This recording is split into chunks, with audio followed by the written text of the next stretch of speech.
this paradox of life.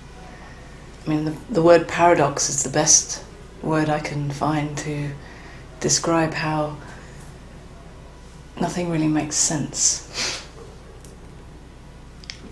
logically, with our thinking, with our limited understanding. And the best the thinking can do is say, it's a paradox.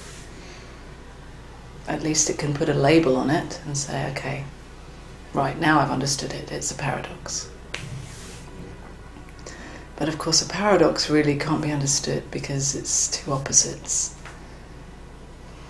And how can these two opposites exist simultaneously in our usual way of thinking and looking at things? That wouldn't normally make sense. But it does seem that in the nature of life, when we don't think about it, we can actually know this paradox. And we can put words to it like nothing and everything, emptiness, fullness, personal, impersonal. There are lots of words, but these are only limited words that can only attempt to describe the indescribable. So please don't take any of these words seriously, because they don't ever do it justice. They can never really say this. But they do point to what is beyond all of the words. And if you hear that, you hear from that, and you hear from where I'm speaking to, but you also listen from there, rather than filtering it through your thinking, and you're trying to understand, then you may discover that actually you already know this paradox. And in fact, you don't need to understand any of it. You don't need the words to label it. We can use words. There's nothing wrong with using words and concepts. But they're not necessary. Understanding isn't necessary in order to know. And that's, again, something that doesn't seem to make sense in our usual way of understanding things. Because if we go according to what we normally think about things, then we need to understand before we can know. But this is a different kind of knowing that doesn't rely on the thinking. And in our society, the way we've been brought up in this world, thinking is respected. Thinking is worshipped as the only way to know. But actually, when we move the attention off the thinking and we free fall in not understanding, and we see that actually the thinking doesn't have all the answers. It doesn't know everything, as much as it might try to or pretend to. And in that not knowing, in that free fall,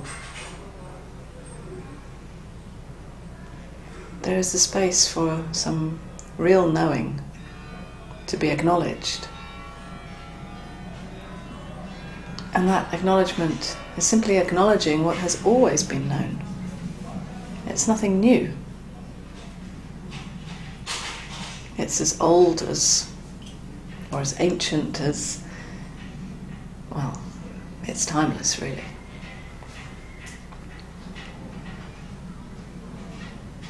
Timeless knowing. And that is in fact who you are, your nature, beyond what you think about the story of me, my life, what I like, what I don't like.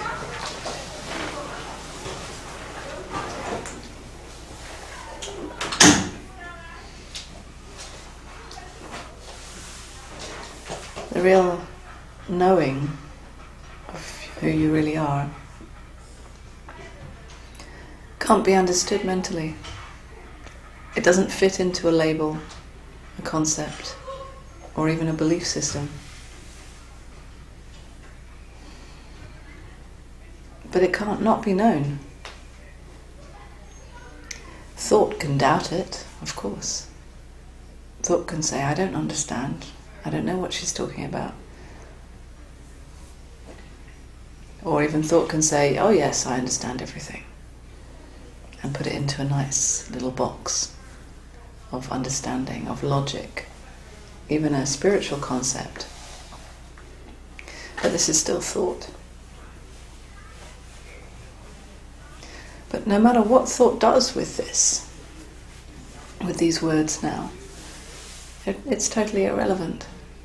So even if thought thinks it doesn't understand, or it thinks it does understand, there is a resonating or a hearing from beyond thought. Who you really are, life itself, freedom itself, love, wholeness. That loves to acknowledge itself, to, in a way, say, yes, yes, this is who I am. And that's what we're doing here, really. Just acknowledging, like, yes.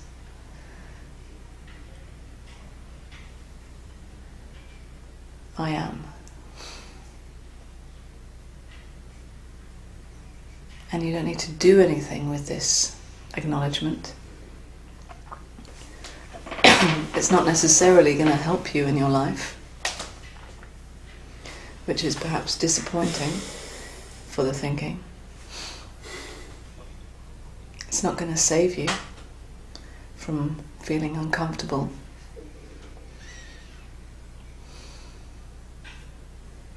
It's not going to save you from feeling.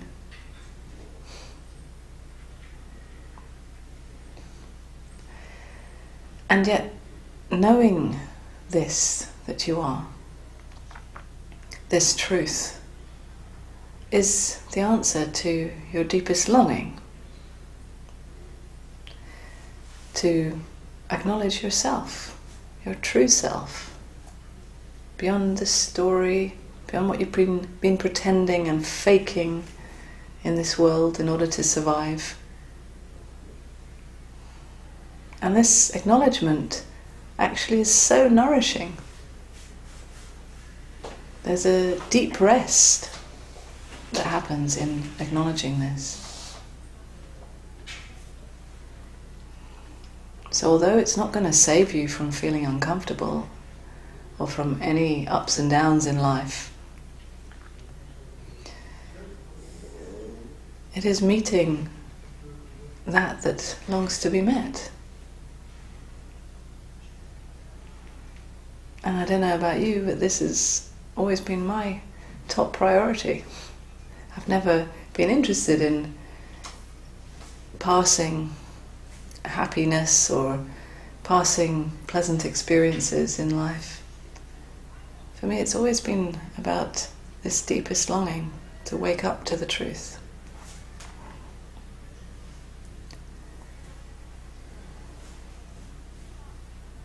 Because there's such pain in not acknowledging who you are.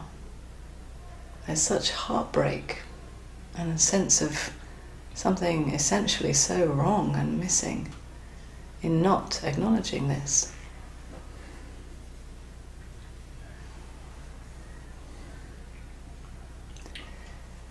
So this simple recognition or acknowledging this sense of knowing beyond thinking, it's the deepest nourishment for this human, for this person living in this world. It's, again, one of these paradoxes, that in acknowledging the impersonal that you really are, this nourishes the personal. This seems to bring a sense of relaxation and fulfillment for this person, so that whatever comes and goes in the life of this person, whatever suffering, discomfort, ups and downs of life, this is all seen to be happening in who you really are. And there's no safety in that, and yet paradoxically it's the ultimate safety.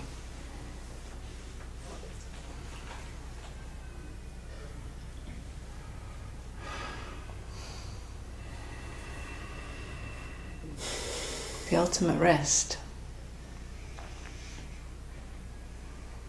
Which doesn't mean that you're always experiencing rest, but it is a deeper rest in coming home to who you are. It's a rest that doesn't care about passing experiences of rest. It's radical. It's radically at rest. Even if you're running around busy, never resting, there's something that's always at rest. And that's who you are.